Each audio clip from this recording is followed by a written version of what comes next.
Ein Baby-T-Rex sah nicht aus wie ein Dinosaurier. Es sah aus wie ein Vogel.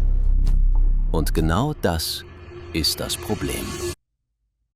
Mit Daunen bedeckt, wie ein riesiges, tödliches Küken. Flauschig.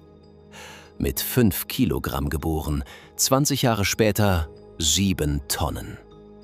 600 Kilogramm Wachstum pro Jahr. Schneller als jedes Säugetier, schneller als jeder andere Dinosaurier. Und während es wuchs, veränderte sich sein gesamter Körper. Die Federn verschwanden, die Jagdstrategie wechselte. Das Tier wurde ein komplett anderes Monster. Baby T-Rex war nicht nur ein kleiner T-Rex, es war eine andere Kreatur mit einer anderen Zukunft. Willkommen in der Welt, die niemand kennt. Jeder kennt T-Rex, das ikonische Monster der Kreidezeit. Aber fast niemand kennt das Baby. Warum? Weil Babyfossilien extrem selten sind. Von den über 60 bekannten T-Rex-Skeletten sind nur eine Handvoll Jungtiere. Babys hatten weichere Knochen.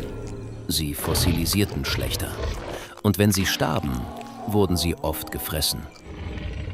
Aber die wenigen Fossilien, die wir haben, zeigen etwas Erstaunliches. Ein Baby-T-Rex war kein Mini-Erwachsener. Es war biologisch etwas völlig anderes. Und das verändert alles, was wir über T-Rex dachten. Heute tauchen wir ein in die verborgene Welt des T-Rex-Babys. Von der Geburt bis zur Metamorphose.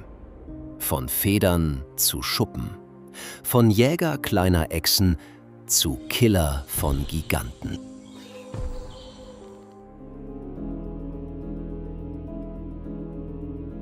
Stell dir vor, ein T-Rex-Ei. Etwa so groß wie ein Football. Das Ei wird warm gehalten. Nicht von der Mutter, sie ist zu schwer, sondern von Vegetation. Verrottende Pflanzen erzeugen Wärme, wie ein natürlicher Brutkasten. Dann bricht das Ei auf und was herauskommt, ist nichts, was du erwarten würdest. Ein Baby-T-Rex wiegt etwa 5 Kilogramm, so groß wie ein Truthahn. Aber hier ist das Bizarre, es ist mit Daunen bedeckt. Weiche, flauschige Federn, wie ein Vogelküken. Nicht Schuppen, Federn. Wissenschaftler wissen das durch Verwandtenvergleiche. Frühe Tyrannosaurier wie Yutyrannus in China gefunden, hatten eindeutige Federabdrücke. Und alle Beweise deuten darauf hin, Baby T-Rex war gefiedert. Das ist wahrscheinlich, aber nicht eindeutig bewiesen durch Fossilien. Aber warum? Federn dienten nicht zum Fliegen, sie dienten der Wärmeregulierung. Baby T-Rex hatte ein Problem. Ein kleiner Körper verliert Wärme schnell, zu schnell, um in einer Welt voller Raubtiere zu überleben. Federn hielten es warm, gaben ihm einen Vorteil. In den ersten Monaten jagte Baby T-Rex kleine Beute. Echsen, Insekten, Säugetiere, alles, was es fangen konnte. Seine Zähne waren scharf, aber sein Biss schwach. Nicht die 57.000 Newton eines Erwachsenen, vielleicht 500 Newton. Gerade genug, um eine Echse zu durchbohren. Es jagte nicht in offenen Ebenen, es versteckte sich. In Wäldern, im Unterholz, wo größere Raubtiere es nicht erreichen konnten. Aber dann begann die Verwandlung. Vielleicht fragst du dich jetzt, kann ein Baby gefährlicher sein als der Erwachsene? Die Antwort ist komplizierter, als du denkst. Baby T-Rex war gefiedert, klein, schnell. Aber dann verschwanden die Federn und das Baby wurde etwas anderes.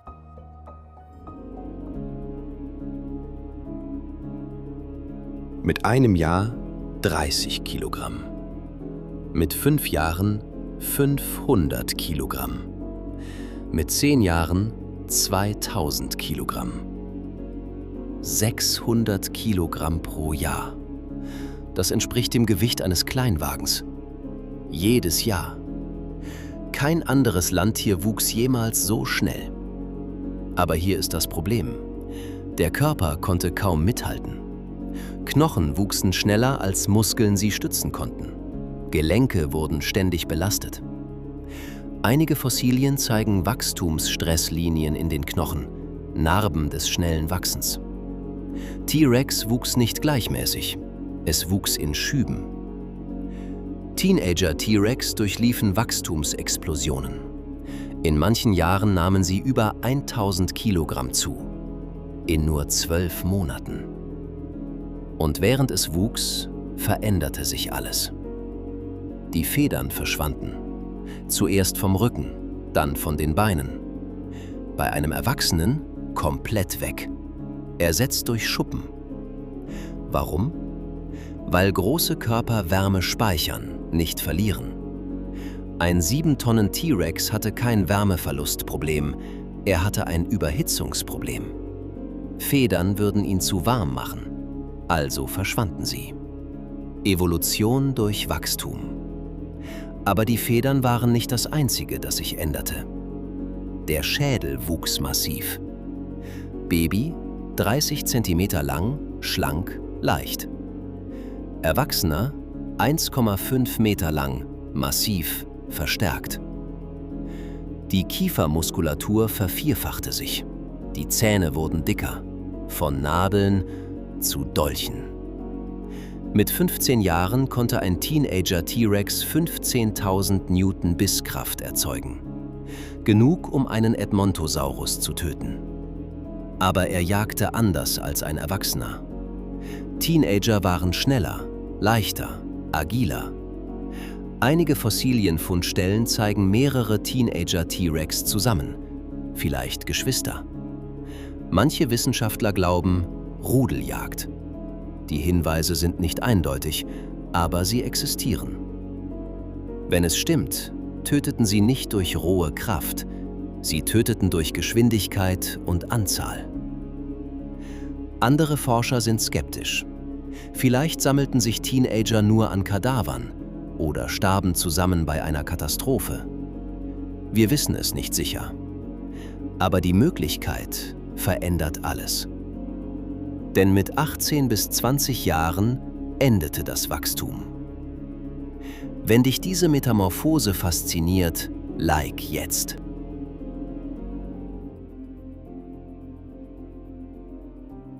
Mit 20 Jahren war T-Rex ausgewachsen, etwa 7 Tonnen schwer und 12 Meter lang. Aber er war nicht mehr das Tier, das er als Baby war. Baby, 5 Kilogramm, gefiedert, schnell. Jagte Echsen und Insekten, versteckte sich im Unterholz, schwacher Biss. Erwachsener, etwa 7000 Kilogramm, geschuppt, langsam. Jagte Triceratops und Edmontosaurus, dominierte offene Ebenen, stärkster Biss aller Landtiere. Wenn du beide Tiere nebeneinander stellen würdest, würdest du nicht glauben, dass es dieselbe Art ist. Das nennt man ontogenetische Nischeverschiebung. Ein Tier durchlebt verschiedene ökologische Rollen während seines Lebens. Baby T-Rex konkurrierte nicht mit seinem Vater. Sie jagten komplett verschiedene Beute. Das war ein evolutionärer Vorteil. In Hell Creek gab es keine mittelgroßen Raubtiere, keine 500 Kilogramm Fleischfresser. Warum? Weil Teenager T-Rex diese Nische besetzte. Ein Tier, 3 Leben. Baby, Teenager, Erwachsener. 3 verschiedene Jäger. Und das machte T-Rex unbesiegbar. Baby T-Rex war perfekt. Teenager T-Rex war tödlich. Erwachsener T-Rex war unaufhaltbar. Aber genau diese Babys sind die seltensten Fossilien der Welt. Und sie verschwinden.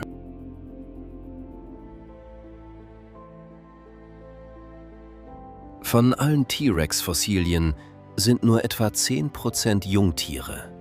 Warum so wenige? Babys starben häufiger. Sie wurden von anderen Raubtieren gefressen, ihre Knochen waren weicher, fossilisierten schlechter. Aber das bedeutet, jedes Babyfossil ist unglaublich wertvoll. Es zeigt uns, was wir sonst nie verstehen würden. Wie schnell wuchsen sie wirklich? Wann verschwanden die Federn? Jagten sie in Gruppen oder allein? Bei welcher Temperatur brüteten die Eier?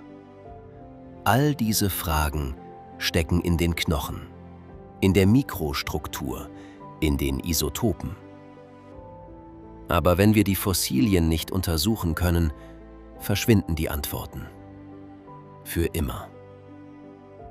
Die Zukunft der Paläontologie hängt von den Kleinsten ab, von den Babys. Und mit jedem verlorenen Fossil verlieren wir ein Stück Geschichte, das nie zurückkommt.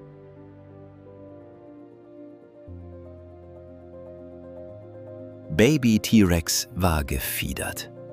Teenager T-Rex jagte in Rudeln.